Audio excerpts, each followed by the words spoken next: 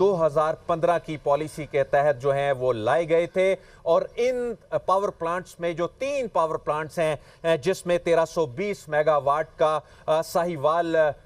Power plant ہے جو کہ امپورٹڈ کوئلے سے چلتا ہے، 1320 میگا واٹ کا پورٹ قاسم کا پاور پلانٹ ہے، یہ بھی امپورٹڈ کوئلے سے چلتا ہے، جبکہ 1320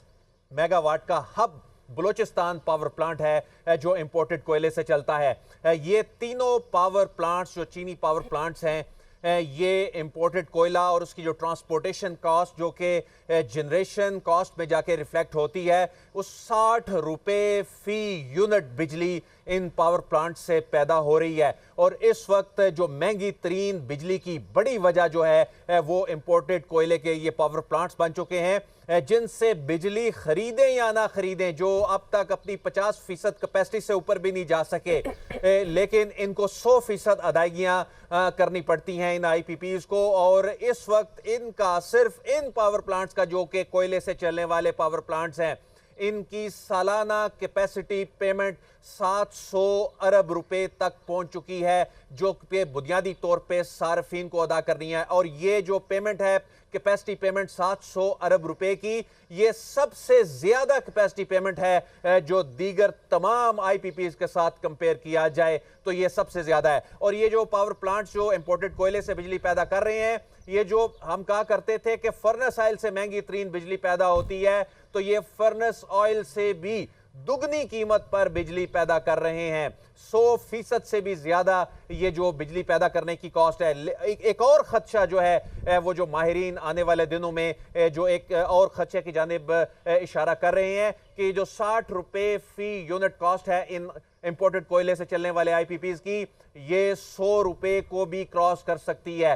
اور وہ الٹیمیٹلی ایک عام صارف کو ادا کرنا ہے۔ تو جو انرجی کی جو باسکٹ ہے اس میں جو سب سے بڑا بوجھ ہے جو اس کو بھی ختم کر دیتا ہے، ہائیڈل سے بننے والی سستی بجلی کو بھی، جو متبادل توانائی کے جو دیگر ذرائع ہیں ان سے پیدا ہونے والی جو بجلی ہے، سستی بجلی ہے، اس کے امپیکٹ کو بھی ختم کر دیتا ہے۔ اس کی سب سے بڑی وجہ جو یہی امپورٹڈ کوئلے سے چلنے والے پاور پلانٹ ہیں۔